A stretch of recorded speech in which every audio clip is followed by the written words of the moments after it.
अस्सलाम वालेकुम, मेरा नाम यमुना ख़ान है। मैं farmer chairperson women harassment and justice committee FPCCI में रह चुकी हूँ। लॉ एंड ऑर्डर कमेटी में भी थी। उसके बाद मैं अपनी सोशल एक्टिविटीज़ में बिज़ी हो गई और आजकल मैं सोशल एक्टिविटीज़ में कर रही हूँ, तो मैं सोशल एक्टिविस्ट के तौर पे लोगों में जानी पहचानी जाती हूँ। मेरा नाम हिबा खान है और मैं एक सोशल एंटरप्रेन्योर हूँ, फाउंडर सोच मैटर्स, जो कि एजुकेशनल काउंसलिंग और मेंटल हेल्थ अवेयरनेस के हवाले से इनिशिएटिव है।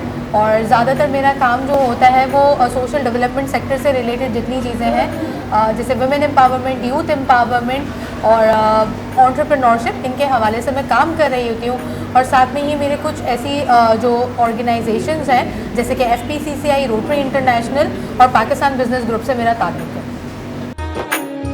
अस्सलाम वालेकुम, मेरा नाम समरा तनवीर है और मैं एक डिजिटल मार्केटिंग स्पेशलिस्ट हूँ और साथ साथ मैं एक बिज़नेस कोच भी हूँ। मैं होम बेस्ड जो बिज़नेस एंटरप्रेन्योर्स होते हैं उनको सिखाती हूँ कि किस तरीके से वो अपने बिज़नेस को नेक्स्ट लेवल पे लेके जा सकते हैं।